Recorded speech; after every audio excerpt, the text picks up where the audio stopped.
Welcome back. In today's tutorial, we'll be creating a migration for the online snacks ordering system that we have started developing.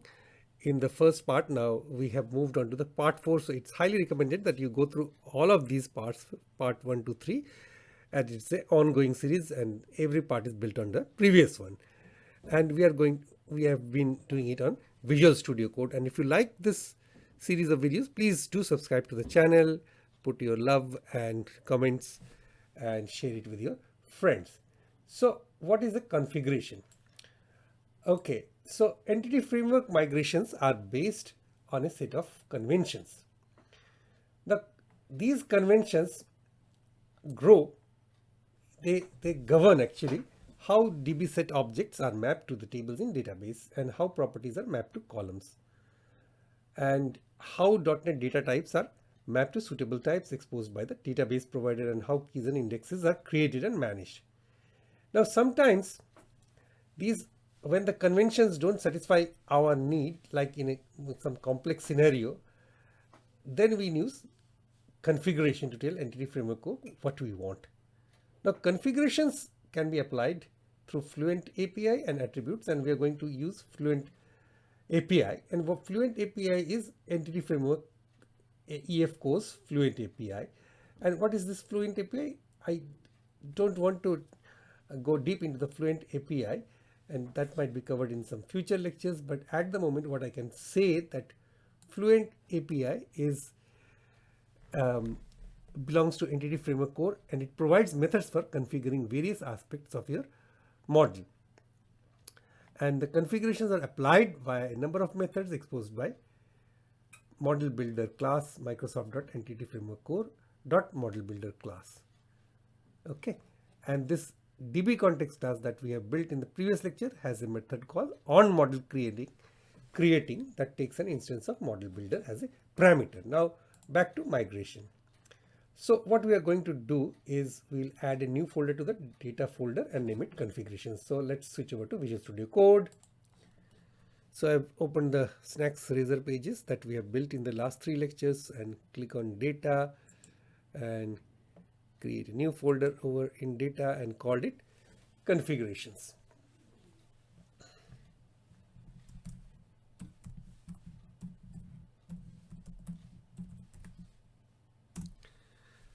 So configurations within the data folder. All right, and we'll have to add a new class within the configuration folder,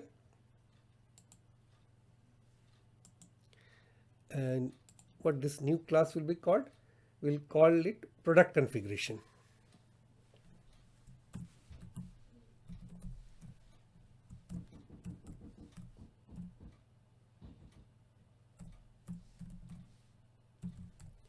So product configuration class within the configurations folder within the data folder. All right, so we'll close that. Okay, now in this product configuration, now I have pasted the code with me on my clipboard to replace the default code for the product configuration class that we just created, and it implements the iEntityType configuration with the generic type T, and in this case this generic type is our product class or product model. Now this class implements this T entity iEntityType configuration T entity, now which has got one method. This is the configure method. So if you look to this interface, if you look into its definition, you can see the metadata as we are used to see it in the Visual Studio. You can see it in the Visual Studio Code also. So it has got just a configure method. Okay, so if you close this, now this configurations are defined in this method. This is the configure method. So configurations are defined. So we are defining our configuration here with this builder object, which is of entity type builder of product, and builder dot property, and it returns an object that can be used to configure a property of the entity type. If the specified property is not already part of the model, it will be added. Okay, so here in this instance, the image name property is mapped to a column name image file name.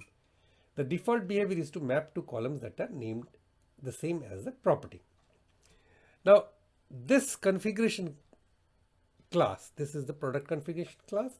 It is registered in the on model creating method of the bakery context. Okay, so we'll do that next. I'm sorry, the snacks context. So we'll do that next. So below the on configuring method, which we have written in the previous lecture, we paste this code, just indent it nicely a little bit. So, and just save it.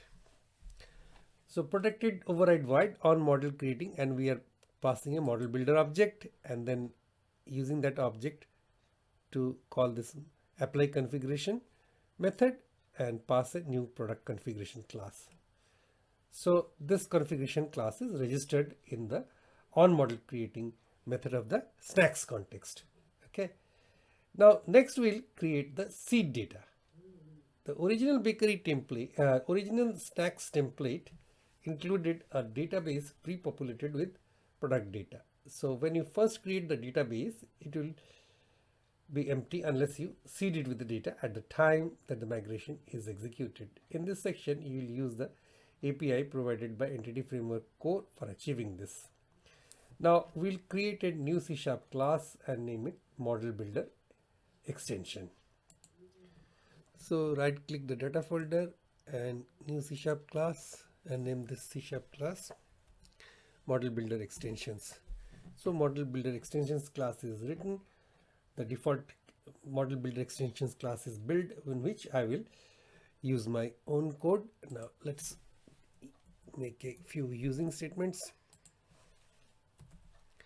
So using snacks, I'll be using snacks to make it simplified rather than the default snacks razor pages, which is the project name. So snacks.models and using Microsoft.Entity Framework Core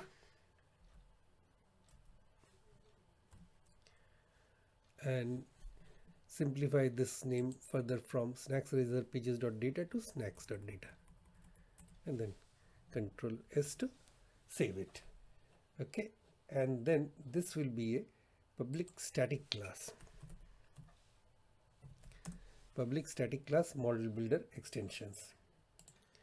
Now on this static Model Builder Extension class, I paste my code for the seed method and click on Control S to save.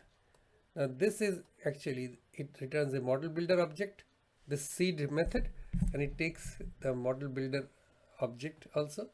And what it starts with, it takes the model builder dot entity of type T, generic type, this is product type, dot has data. Now this has data method is actually, it is creating a seed data of type product with all the product properties like ID, name, description, price and image name.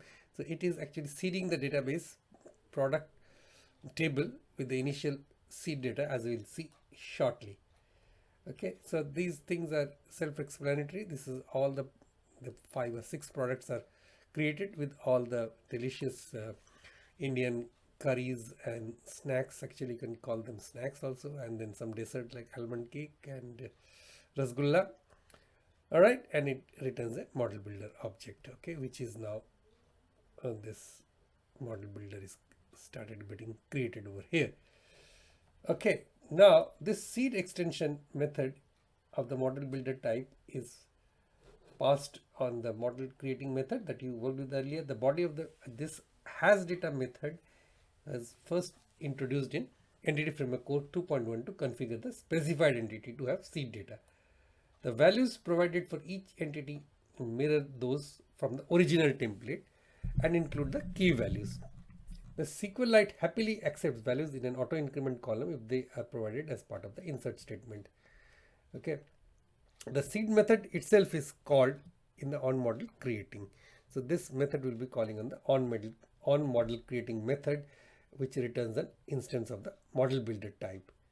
Okay, so that it can be changed to other calls, that also written the model builder type.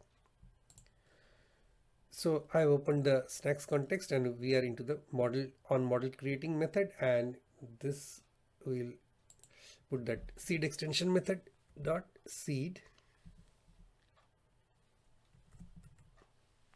dot seed. Okay, and then save it. Control S to save. Hotkey combination. Now we'll do the migration, actual migration. Migration is that will automatically create a migration folder for us, and with some command line commands, so that the model configuration is now complete and the provision for seed data has been made. We can create the actual migration. But before we do the migration, we need to install the tools that scaffold the migration code. So we'll have to execute. We have to add a package Microsoft.entity-framework core.design. So on the view, we'll open the terminal window again. So click on terminal and we'll click on this command .NET add package Microsoft.entity-framework core.design. It will automatically add that package for us. As you can see that it has already added this package Microsoft.entity-framework core.design. Version 507 is added to the file. Okay, project file, it is added. Now we'll issue another command, which is .NET entity framework migration add create database, and this is the output switch. So it will be output directory will be this directory. Now after putting this command, we have hit this enter button, we pressed enter and the build is started. Now you can see that this creates a migration which is named as create database.